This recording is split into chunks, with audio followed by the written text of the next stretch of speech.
Bonjour à tous, corrigé du TP3 structure de données. Comme d'habitude, vous l'avez sous les yeux pendant le visionnage du corrigé. Donc c'est un TP sur la gestion d'un dictionnaire de nombres. Et on va manipuler une liste de nombres, hein, d'accord, qu'on va générer aléatoirement, avec pour objectif de garantir qu'il n'y ait aucun doublon, et tout en les triant afin de pouvoir correctement les manipuler. Donc on va faire ça de trois façons différentes. Je lis le sujet hein, qui est sur ma gauche. Un tableau dynamique trié, une liste chaînée, et puis un arbre préfixe, donc ça c'est la petite nouveauté. Euh, donc il va falloir parfaire notre compréhension des structures, etc. etc. Donc je passe le préambule, euh, et je passe directement aux questions. Donc il y a tout un ensemble de fichiers qu'on va manipuler tranquillement. Question 1, après avoir récupéré et chargé le dossier de travail, donc ça c'est ce que j'ai sur ma gauche, hein, et dans votre vue, j'ai tous mes fichiers qui existent, et on a des questions. Ouvrez le fichier utils.c. Donc c'est parti. Et prenez connaissance des fonctions générer nombre et extraire chiffre. Donc générer nombre aléatoire, alors il y a une erreur, hein. Je vais directement commenter ce truc-là, puisque ça fait en sorte que, enfin, si vous laissez cette ligne-là, vous avez toujours le même nombre aléatoire. En fait, il faut utiliser srand qu'une seule fois. Mais c'est pas très grave. Ok, et puis donc on a une première fonction qui génère un nombre aléatoire. Donc quand on regarde la façon dont il est généré, on constate que c'est un nombre entre 1 et 999 999 inclus. Et puis on a une fonction extraire chiffre. Alors cette fonction-là, il faut prendre le temps de la décomposer, mais grosso modo, ça prend un chiffre, un nombre n, pardon, et ça renvoie un tableau de 6 chiffres. Ce tableau étant contenant chacun des chiffres composant le nombre, en mettant des zéros pour les nombres inférieurs à 100 000. Voilà, donc je ne vais pas plus loin, j'avance. Ouvrez le tableau le fichier main.tab.c, mettez en place un programme qui génère et affiche 100 nombres aléatoires. Je veux générer et afficher 100 nombres aléatoires. Je veux donc faire une boucle qui va de 0 jusqu'à 100 et qui génère et affiche. Donc ça veut dire que je veux faire un printf. Ce printf affiche un nombre. Je veux en afficher 100 et ce que je veux afficher, c'est le résultat de la fonction générer nombre aléatoire que j'exécute de cette façon.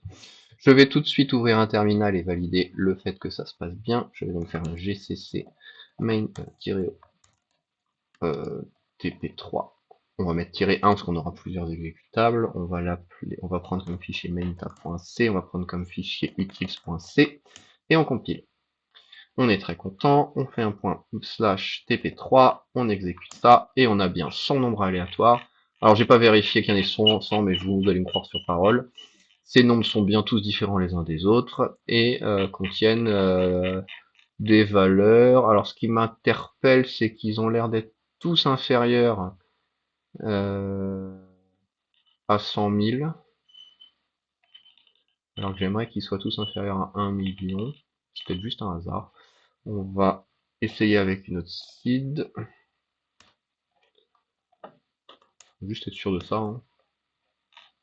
Je me suis planté dans la... Alors, je suis peut-être simplement planté dans le truc.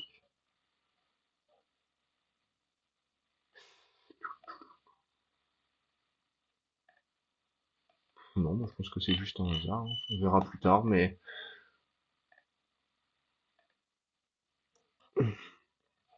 Donc, je change de seed à chaque fois pour que les noms soient différents. Écoutez, je suis un peu surpris, mais je vais pas trop m'en préoccuper pour l'instant. Tant pis, on avance. On avance, c'est pas le cœur du sujet, on s'en fout quelque part des nombres aléatoires qui sont les... Ok. Toujours dans le même fichier, générer un nombre aléatoire et afficher-le verticalement. Donc là, pour l'afficher verticalement, ce que j'ai envie, c'est de le générer. Donc on va stocker ça. Et ensuite, de l'afficher case par case. On va faire un tableau de 6 cases. Et on va appeler, je sais plus comment ça s'appelle. Ça s'appelle extraire chiffres. On va extraire les chiffres de n et on va stocker ça dans les chiffres. Et pour i allant de 0 jusqu'à 6, je veux afficher verticalement le chiffre qui va bien, c'est-à-dire chiffre de i. J'exécute pour valider que tout va bien. Et j'ai bien mon chiffre 4834 qui est affiché verticalement. Tout me convient. Ok. En vous basant sur vos connaissances acquises au TP précédent et en vous rappelant que le tableau doit être trié, donc faut qu'on fasse gaffe à ça, remplacez tous les points d'interrogation des fichiers. Ok, on est parti. Donc là, on va se retrouver dans un fichier qui s'appelle dicotab.h et dicotab.c. Le but du jeu, ça va être de remplir tous les points d'interrogation. Il y en a quelques-uns. On va y passer un petit peu de temps, mais c'est pas grave. Donc, on est sur un tableau dynamique, ce qui veut dire que j'ai forcément une taille max. J'ai forcément un nombre de, on va l'appeler n, un nombre d'éléments. Et puis, je vais manipuler un tableau de dynamique d'articles. Pardon, de nombres. On va l'appeler nombre. Ok, il faut juste que je vérifie un truc, c'est que, à mon avis, j'ai pas fait comme il faut, puisque je dois déjà avoir là-dedans, on va regarder un petit peu, est-ce que j'ai pas déjà, oui, regardez. J'ai déjà des trucs qui sont utilisés. J'ai les nombres qui s'appellent nombres, le n que j'ai mis, c'est en fait nb nombre. Donc on va faire ça comme ça. Et je continue à regarder. Est-ce que j'ai d'autres choses? J'ai les nombres. Est-ce que j'ai taille max? Est-ce que j'ai taille max? Bon, je l'ai pas utilisé, donc je l'appelle comme je veux. Ok. D'accord. Donc je définis ma structure comme étant un tableau dynamique d'un tableau qui s'appelle nombre, qui contiendra à un instant donné un nombre de nombres et une taille max. Ok, on est parti. L'initialisation, qu'est-ce que ça consiste? Ça consiste à faire l'allocation dynamique et puis ensuite remplir mes trois champs. Donc je veux que au début, j'ai nb nombre soit égal à 0. Je n'ai pas de nombre saisi. Je veux que ma taille max soit égale à la taille initiale que j'ai mis en paramètre. Et je veux faire l'allocation dynamique de ma mémoire en disant que le... Pourquoi il ne veut pas? Oh, parce que j'ai oublié un petit point virgule ici. Hop. Je veux que mes nombres, hop, ce soit rien d'autre qu'un tableau dynamique de nombres qui contiendra nmax, enfin, taille initiale case. Ok. Et pour ce qui est de remplir les différentes cases, j'ai pas besoin de le faire puisque je vais avoir mon pointeur qui me permet de gérer. Pour ce qui est de la libération de la mémoire, qu'est-ce que j'ai envie de faire? Si j'ai quelque chose dans mon dictionnaire, je veux libérer mon dictionnaire de nombres. Hop. Et une fois que j'ai fait ça, je veux libérer mon dictionnaire lui-même. Et je pense qu'on est tout bon. On va plus tard, mais je pense qu'on est pas mal. Pour ce qui est de redimensionner, euh, donc comment fonctionne le redimensionnement? Donc cette fonction-là, ça va être quoi? Ça va être lorsque mon tableau est plein, je lui définis avec realloc une nouvelle taille, et on remarque ici un utiliser x2, j'anticipe un petit peu, mais quand je veux redimensionner, je vais utiliser le double de la taille max. Donc ma nouvelle, bah en fait, c'est même pas ici que je vais le faire, là je lui donne la nouvelle taille max, donc je le mets ici. Et qu'est-ce que je lui donne comme pointeur? Je lui donne les données, les nombres que je manipulais. Si mon pointeur a renvoyé nul, j'ai un gros problème, je dois libérer les nombres. Bah, en fait, je vais simplement faire appel à libérer mémoire, hein, en lui donnant mon dictionnaire, et je vais quitter. D'accord? Comme ça, je vais libérer ce truc. Si j'ai pas eu de problème, je fais l'affectation en disant que mon nombre, mon dépôt point nombre est égal à mon nouveau tableau. Et puis je pense bien à préciser que ma taille max est égale à ma nouvelle taille max. Ok. Alors, pour ce qui est d'ajouter un nombre, je dois commencer par regarder est-ce que je déborde. Donc si mon nombre de nombres est supérieur ou égal à la taille de mon dépôt. Si c'est le cas, qu'est-ce que j'ai envie de faire? J'ai envie de redimensionner mon dictionnaire en lui donnant comme nouvelle taille la taille max x 2. Ok. Pour rechercher la position d'insertion et le décalage, je pars de la fin de mon dictionnaire Et tant que le chiffre que je suis en train de regarder est plus grand que ma valeur, je le décrémente. Quand je suis enfin, je décrémente ici. L'insertion de mon nouvel élément, enfin, je le déplace, pas je le décrémente, c'est je prends ma case, je la décale d'un cran vers la droite, puisque je sais que de toute façon, je vais insérer quelque chose, donc en partant de la fin, je décale tout ce que j'ai à décaler. Puis je remplis. Tout ça, c'est fait pour vous. J'avais pas envie que vous vous préoccupiez de cette partie algorithmique. Tout est OK. OK. Pour ce qui est de supprimer un nombre, euh, alors pour le return, bah, je suppose que c'est si il n'y a personne, on va déjà regarder si dico est égal à nul, si j'ai pas de dictionnaire, ou bien si le nombre de nombres est égal à 0. D'ailleurs, je peux même faire, on va faire les choses proprement, si mon tableau de nombres est égal à nul, ou bien si j'ai pas de tableau, j'ai pas de nombre dans mon truc. Supprimer un nombre alors que mon tableau est vide n'a aucun sens. Si mon tableau n'est pas vide, je vais rechercher l'endroit où se trouve la case que je veux supprimer. Donc je veux parcourir mon tableau en allant de 0 jusqu'à le nombre d'éléments que j'ai, qui s'appelle n des nombres, et je vais parcourir tout le monde. Si je trouve mon élément, c'est-à-dire si la valeur que je cherche est égale à la case i, au contenu de la case i de mon tableau. Dans ce cas-là, la valeur index sous-entend que j'ai trouvé ma case i. D'accord? Je le stocke et je quitte. Si j'ai pas trouvé, c'est-à-dire si index est égal à -1, ça veut dire que j'ai pas trouvé ma valeur, je dégage. Si jamais j'ai trouvé, eh bien, je décale tout le monde d'un cran vers la droite, pardon, d'un cran vers la gauche, d'accord, puisque je viens de supprimer ma case. Je décrémente le nombre de nombres puisque je n'en supprime un, et j'ai fini. Pour ce qui est d'afficher mon dictionnaire, voilà, c'est pas bien compliqué. Je vais parcourir toutes les cases jusqu'au nombre de cases que j'ai à afficher. Et puis je vais afficher, je vais afficher le nombre que j'ai, c'est-à-dire je fais un petit retour à la ligne à la fin pour que ce soit joli. Je continue. Donc là on est sur une recherche dichotomique. Alors une recherche dichotomique, c'est pas très simple. Alors je dois avoir, voilà, c'est pas grave, j'ai l'ancien corrigé, mais c'est pas grave. Donc allons-y pour dessiner une recherche dichotomique. Une minute pour le faire. Avec mon stylo marche. Il veut pas marcher. Il veut marcher. Ok. Je sais pas où il est là.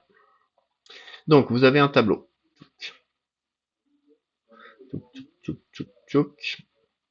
Vous allez placer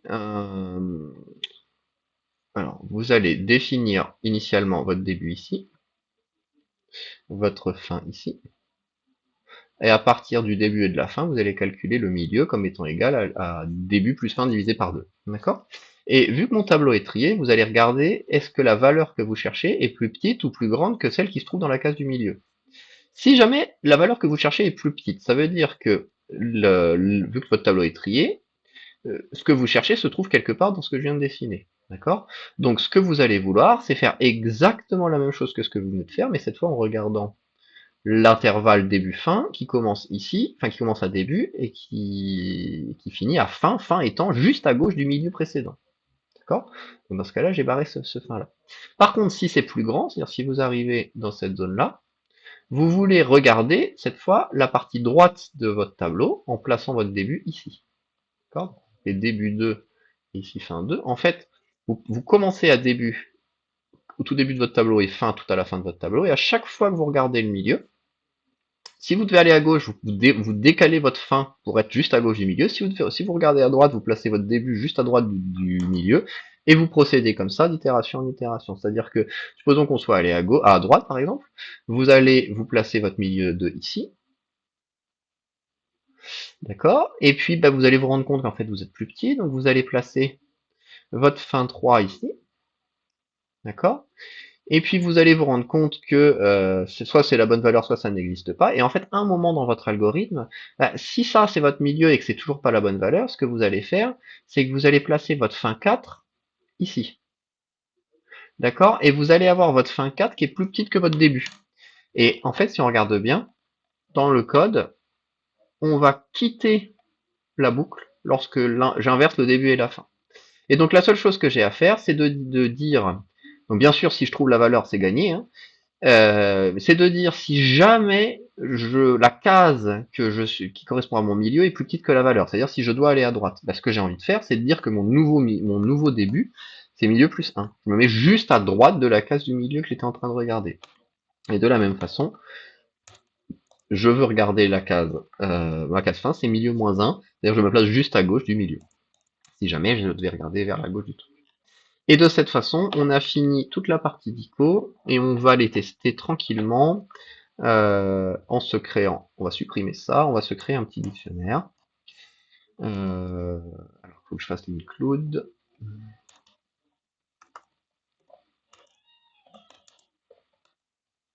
Donc là, on est sur dicotab. On va se créer un dicotab qu'on va initialiser avec une taille max par exemple à 10. Je sais pas pourquoi, mais j'ai envie. Ensuite, on me dit de vérifier ajouter nombre et afficher liste. Donc on va ajouter nombre à notre dico et la valeur qu'on va lui donner, c'est un généré nombre aléatoire. D'accord, on va le faire 3 fois, 4 fois. Ensuite, on va afficher le dictionnaire. Et normalement, on devrait avoir un truc sympathique avec 4 valeurs aléatoires dans notre dictionnaire. Vérifions. Alors là, il n'est pas d'accord. Ok, il n'est pas d'accord parce que j'ai fait tout un ensemble de fonctions et j'ai pas défini leur prototype de l'autre côté. Pourtant, je l'ai fait. Non, c'est parce que c'est pas du tout ça. C'est parce que j'ai pas rajouté mon fichier source. Ok, alors j'ai des erreurs. On va regarder ce qu'il n'aime pas. J'ai pas déclaré printf ici. Hop, ok. J'exécute, et j'ai bien un dictionnaire de 4 valeurs qui sont croissantes, ça c'est important. Et de la même façon, si je recommence en lui rajoutant 4 valeurs supplémentaires, là où ça va être intéressant, c'est que ça va être les mêmes nombres aléatoires puisque j'ai le même srand. Par contre, ok, j'avais pas copié. Ah, alors là j'ai un petit problème. Non, j'ai pas enregistré mon fichier, tout simplement. Hop. Voilà, j'ai bien mes 8 valeurs. Si on regarde bien, j'avais 42 6335 et 18 000 et quelques. J'ai bien 42 335. Mon 18 000, il est bien là. Mais entre-temps, j'en ai rajouté 2 autres. Donc on est très content puisque c'est bien trié. Ok. On me demande de tester la fonction contient nombre. Donc on va faire un %d. On va regarder est-ce que mon dico contient le nombre 11 479. Donc là, il va me répondre oui. Et on veut regarder est-ce qu'il contient le nombre 11 480, donc là il va me répondre non. Il manque une parenthèse. Il manque une parenthèse. Ok. Il contient bien le nombre 11 479, il ne contient pas le nombre 11 480, on est très content. Et supprimer nombre, et bien allons-y. Il faut supprimer le nombre. On va supprimer 26 501. Et on va afficher le dico à la fin. Et normalement, j'aurai la même chose. Mais sans le 26 000. On est tout bon. Voilà, donc fin de la partie tableau, on va faire exactement le même fichier pour Dicolis, enfin le même corrigé pour Dicolis. A tout de suite, dans la deuxième partie du corrigé.